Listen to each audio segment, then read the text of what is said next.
Assalamualaikum warahmatullahi wabarakatuh. Waalaikumsalam warahmatullahi wabarakatuh. Selamat sore teman-teman semuanya. Sore.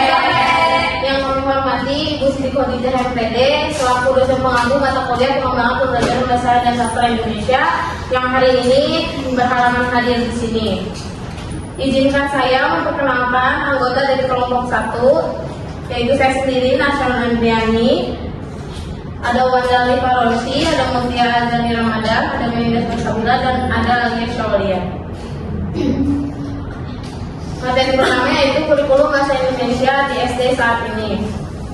Kurikulum berasal dari bahasa Latin, yaitu kurikulum, yang berarti jarak yang harus ditempuh oleh seorang pelari. Dalam konteks pendidikan, kurikulum memiliki pengertian yang lebih luas dan kompleks. Menurut Undang-Undang Nomor 20 Tahun 2003 tentang Sistem Pendidikan Nasional, kurikulum adalah seperangkat rencana dan pengaturan mengenai tujuan, isi, dan bahan pembelajaran serta cara yang digunakan sebagai pedoman penyelenggara kegiatan pembelajaran untuk mencapai tujuan pendidikan tertentu. Yang kedua ada struktur dan komponen kurikulum bahasa Indonesia. Pada dasarnya, sebuah kurikulum dibentuk dan dirancang agar mampu mewujudkan anak didik yang membuat semua aspek, baik aspek kognitif, afektif maupun psikomotorik. Struktur dibagi berdasarkan fase perkembangan peserta didik. Antaranya, yang pertama ada fase A, kelas 1 sampai kelas 2. Fase ini adalah tahap fundamental yang berfokus pada membangun literasi dasar. Tujuan utamanya adalah memastikan setiap siswa memiliki kesiapan membaca dan menulis. Yang kedua, fase B, kelas 3 sampai kelas 4. Fase ini adalah tahapan transisi dan literasi dasar menuju pemahaman fungsional. Siswa mulai menggunakan bahasa untuk belajar dan memahami dunia di sekitar mereka. Yang ketiga, itu fase C, kelas 5 sampai kelas 6. Fase ini bertujuan untuk menguatkan penalaran kritis dan kemampuan berargumentasi siswa melalui penguasaan belajar jenis teks yang semakin kompleks sebagai persiapan menuju jenjang SMP.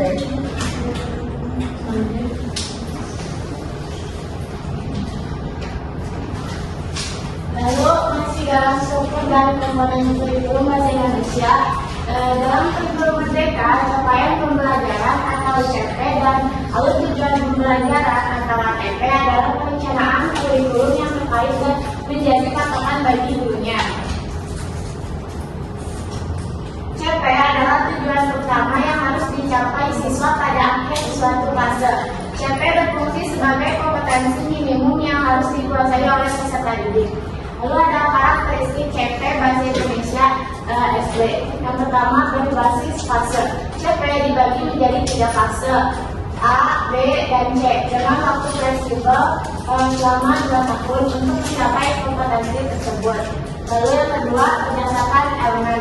CP dirinci berdasarkan 4 elemen keterampilan berbahasa yang terintegrasi menyimak, membaca, dan membiasa berbicara dan mempresentasikan serta menulis. Lalu yang ketiga, fokus pada literasi kritis. Seluruh CP dirancang untuk menguatkan literasi, yaitu kemampuan siswa menggunakan bahasa untuk penalaran dan pemecahan masalah. Lalu ada ATP. ATP adalah rangkaian tujuan pembelajaran. ATP yang disusun secara logis dan berputar untuk memandu guru dan siswa mencapai tujuan.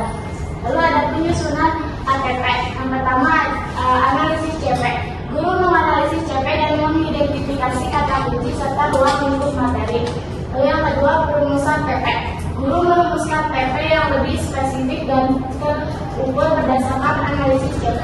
Lalu yang ketiga ada penyusunan alur. Guru menyusun PP menjadi alur yang logis dari yang paling dasar hingga yang paling kompleks, disesuaikan dengan konteks dan kondisi siswa.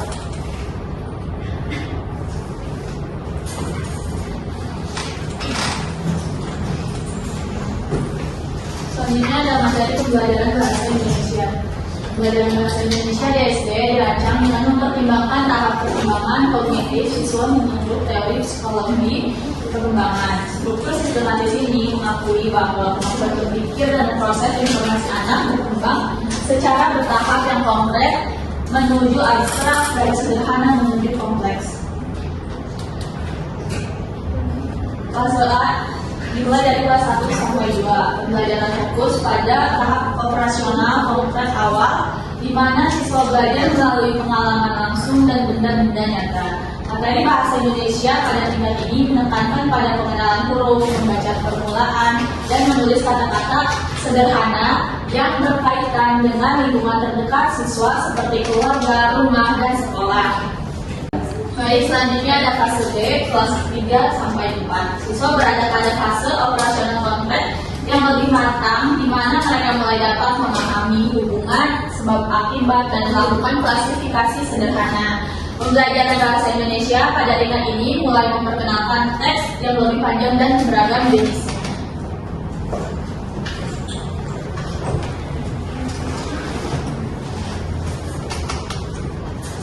Kemudian ada pada fase C yang dimulai dari kelas 5 sampai dengan kelas 6. Siswa memasuki fase transisi menuju operasional formal, di mana mereka mulai mampu berpikir abstrak dan logis. Pembelajaran bahasa Indonesia merespons perkembangan ini dengan memberikan teks-teks yang lebih kompleks dan beragam, termasuk teks informatif, argumentatif, dan sastra. Siswa tidak hanya memahami isi teks, tetapi juga dapat menganalisis struktur, membandingkan informasi, dan membuat inferensi. Kemudian ada fase A yang dimulai dari kelas 1 dan 2. Materi pembelajarannya itu ada literasi diri dan aksara. Yang pertama yaitu pengenalan aksara dan bunyi atau fonologis. Yang kedua yaitu membaca permulaan. Yang ketiga menulis permulaan dan berbicara dan menyimak.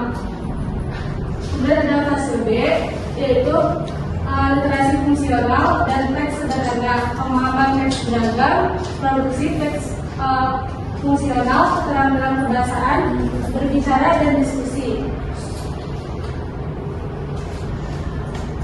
Kemudian ada fase C, literasi kritis dan teks kompleks, teks kritis dan multimodal, kaidah kebahasaan lanjut, produksi teks kompleks, presentasi dan debat.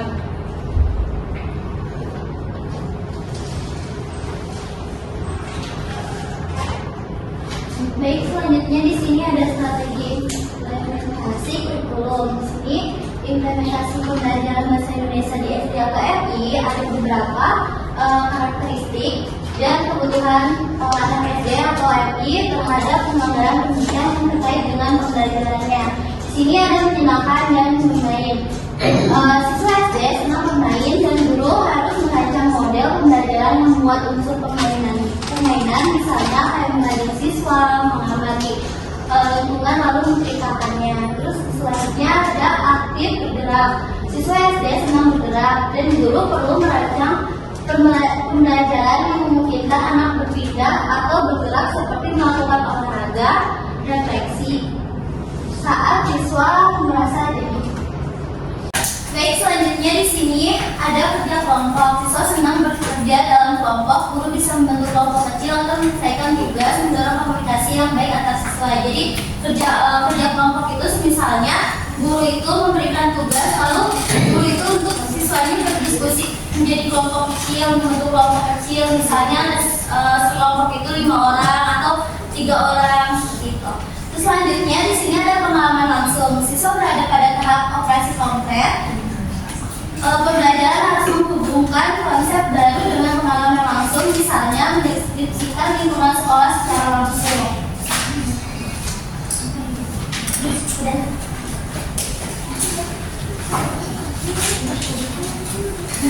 Sabar, aku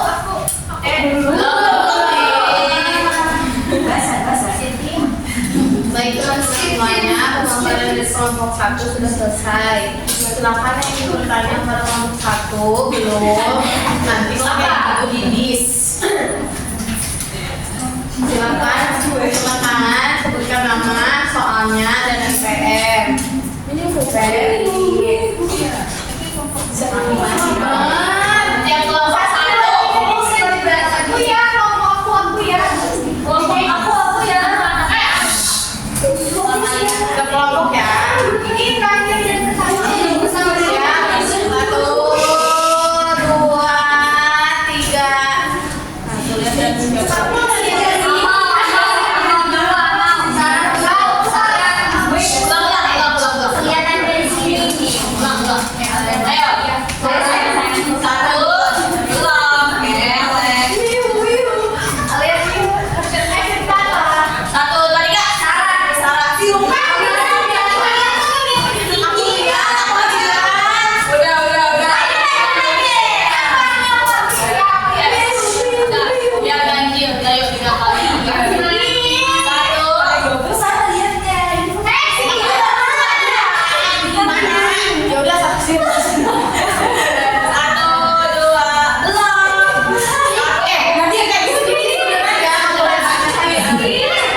Di sini saya ingin bertanya, bagaimana pembagian fase A, fase B, fase C dalam kurikulum merdeka? Pelan-pelan bisa nggak ya? Tolong. Bagaimana? Pembagian fase Bagaimana kemudian fase A, B, C dalam kurikulum merdeka membantu menyesuaikan pembelajaran bahasa Indonesia dengan perkembangan kognitif siswa SD. Terima kasih. sama-sama. Oke. Ya.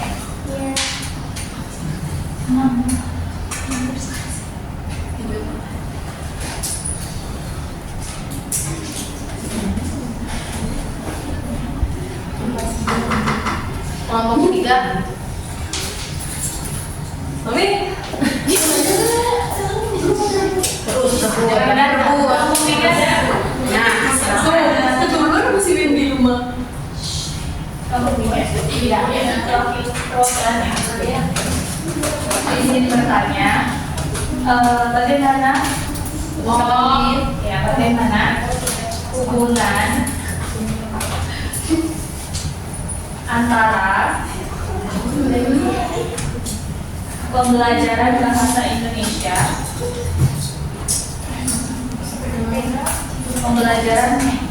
Indonesia dengan pembentukan profil pelajar Pancasila pada siswa. Pembentukan profil pelajar Pancasila pada siswa sekolah dasar. Terima kasih.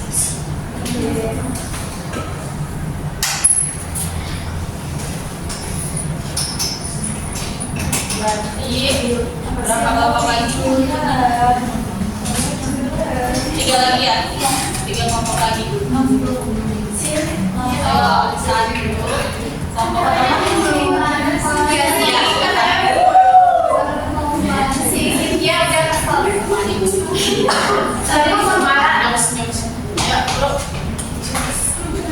Iya. Udah Cynthia semangat. Apa sih capek banget? Cynthia dan yang mengenal 3 Jadi si Cynthia. Kelas dari kelompok 6.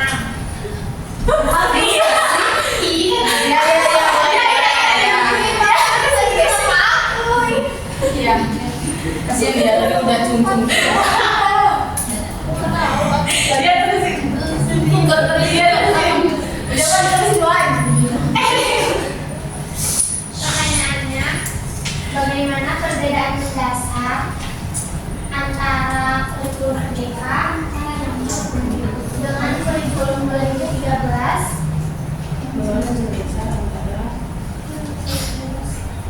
dalam pembelajaran bahasa Indonesia di SD?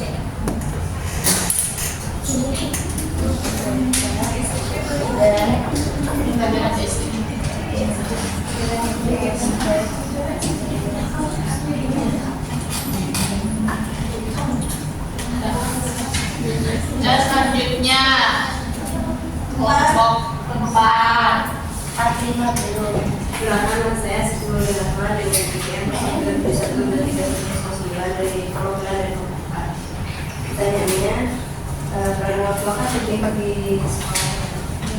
Bagaimana menurut kalian?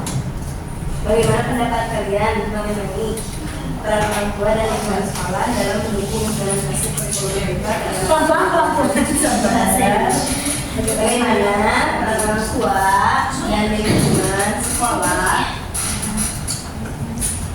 dalam mengimplementasikan dalam mendukung implementasi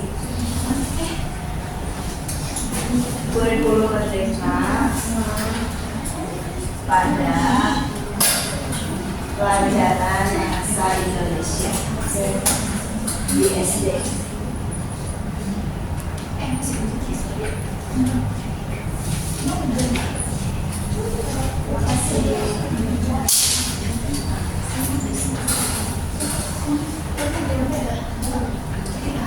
Kelompok 5. Saya saya Lina Fianti dengan SPM 03712381 izin bertanya, apa tantangan utama guru ketika harus menyeimbangkan penguasaan 4 keterampilan berbahasa, yaitu ada menyimak, membaca, berbicara, menulis dalam satu fase pembelajaran. Terima kasih.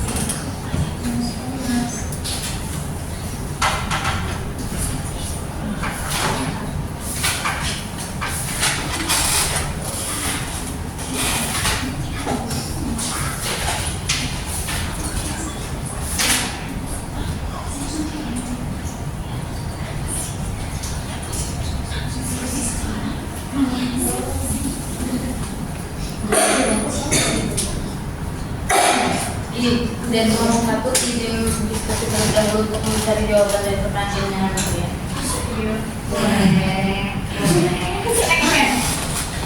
Baik, di sini kami akan menjawab pertanyaan yang telah diberikan oleh kelompok lain kepada kami. Yang pertama mulai dari saya akan menjawab pertanyaan kelompok 4 dan dimakan oleh Maulidia Rahma.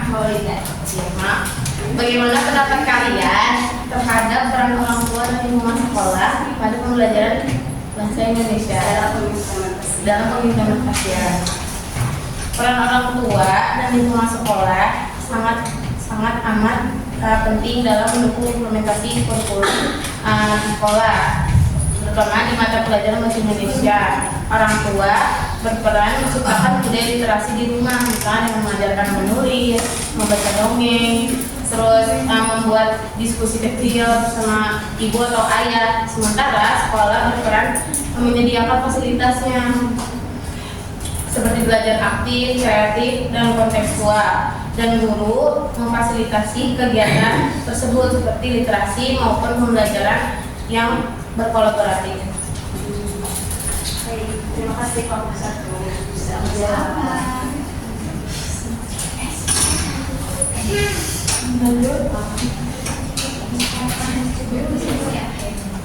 Baik, selanjutnya saya ingin menjawab pertanyaan dari kelompok 3, Windy.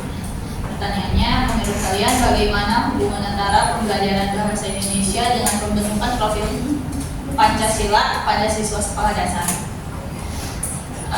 Hubungannya sangat berkaitan erat ya, karena melalui keterampilan menyimak, membaca, menulis, dan berbicara, siswa belajar mengembangkan kemampuan bernalar kritis, berkomunikasi dengan baik, dan menghargai pendapat orang lain.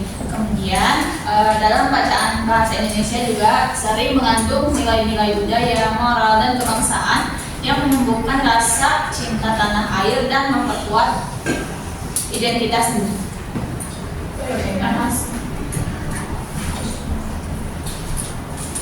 Jadi di sini saya akan menjawab pertanyaan dari kelompok 5 dari Alia.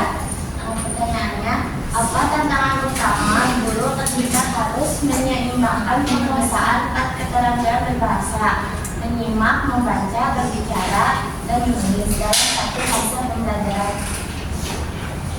Tantangan utama guru salah satunya yaitu keterbatasan waktu dan perbedaan kemampuan siswa. Dalam satu kelas biasanya siswa memiliki kemampuan yang berbeda-beda. Ada yang cepat membaca, namun lemah dalam menulis, atau lancar berbicara tetapi kurang terampil dalam menyimak, atau sebaliknya. Selain itu, keterbatasan media dan strategi pembelajaran juga menjadi tantangan guru, karena guru harus kreatif memilih metode yang bisa melatih keempat keterampilan tersebut secara terpadu dalam kegiatan yang menarik. Contoh pembelajaran untuk menyeimbangkan empat keterampilan berbahasa yaitu seperti guru membacakan sebuah cerita pendek. Hal itu melatih menyimak. Lalu siswa diminta membaca ulang teksnya mengenai isi cerita dan menyampaikan pendapatnya. Itu melatih berbicara. Lalu siswa menuliskan kembali pesan moral atau membuat ringkasan mengenai isi cerita tersebut dengan bahasa mereka sendiri, hal itu melatih kemampuan menulisnya. Terima kasih. Baik, selanjutnya di sini saya ingin menjawab pertanyaan perusahaan. Bagaimana pembagian fase A, B, dan C dalam kurikulum Merdeka membantu menyesuaikan pembelajaran bahasa Indonesia dengan perkembangan kognitif siswa SD? Betul tidak? Betul. Nah, menurut saya pembagian fase A dan B dan fase A, B, dan C dalam kurikulum Merdeka ini sangat membantu dalam menyesuaikan pembelajaran bahasa Indonesia. Yaitu misalnya kayak fase A yang mencakup kayak kelas 1 dan 2 itu berfokus pada pengenalan dasar-dasar bahasa. Di tahap ini anak-anak masih dalam proses belajar membaca dan menulis. Oleh karena itu materi bahasa Indonesia juga disesuaikan agar sederhana. Terus kayak banyak menggunakan gambar, cerita pendek, dan aktivitas menyenangkan. Selanjutnya kalau fase B yaitu mencakup kelas A dan kelas 4. Pada fase ini anak-anak sudah mulai bisa berpikir lebih logis dan memahami hubungan sebab akibat. Pembelajaran bahasa Indonesia mulai diarahkan untuk melatih kemampuan memahami teks, menulis lebih terstruktur, dan mengungkapkan pendapat secara lisan maupun tulisan. Terus fase C yaitu kelas 5 dan 6. Di fase ini kemampuan berpikir siswa semakin berkembang, terus termasuk berpikir kritis dan abstrak. Maka pembelajaran bahasa Indonesia mulai menantang mereka untuk menganalisis teks, terus menulis dengan lebih kompleks dan berdiskusi dengan tentang ide-ide yang lebih mendalam. Mungkin itu pembagian dari fase kurikulum Merdeka yang memberikan ruang agar pembelajaran bahasa Indonesia itu tidak hanya sesuai usia, tapi juga selaras dengan perkembangan cara berpikir siswa di setiap tahapan. Oke.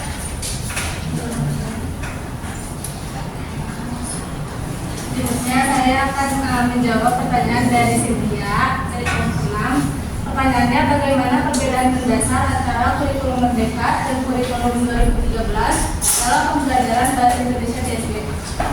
Jadi perbedaan mendasar itu terletak pada fokus dan struktur kompetensinya. Kurikulum 2013 menekankan pada penuntasan materi yang padat dan terstruktur melalui kompetensi dasar. Sebaliknya, kurikulum Merdeka berfokus pada materi yang esensial untuk membangun literasi dan numerasi siswa melalui capaian pembelajaran atau CP yang disusun per fase. Untuk berfokus pada kebutuhan CP ini memberikan fleksibilitas pada guru untuk berfokus pada kebutuhan siswa. Selain itu, kurikulum Merdeka mengalokasikan 20-30% waktu belajar untuk proyek penguatan profil pelajar Pancasila atau kelima yang mendorong siswa menerapkan keterampilan berbahasa secara konseptual dan holistik, alih-alih hanya berfokus pada tatap muka intrakurikuler seperti pada kurikulum 2013.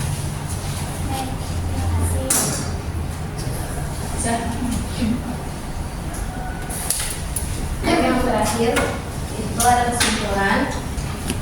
Kurikulum bahasa Indonesia di SD saat ini yaitu kurikulum Merdeka, berfokus pada pengembangan literasi kritis dan profil belajar Pancasila.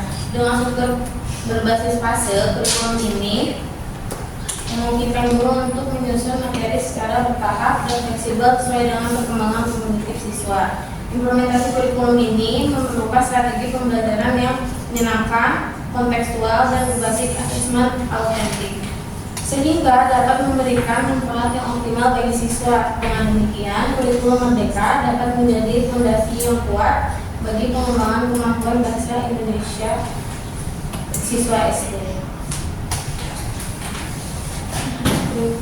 Terima kasih teman-teman yang sudah memperhatikan dan menjawab kelompok 1. Kurang lebihnya mohon maaf. Wassalamualaikum warahmatullahi wabarakatuh.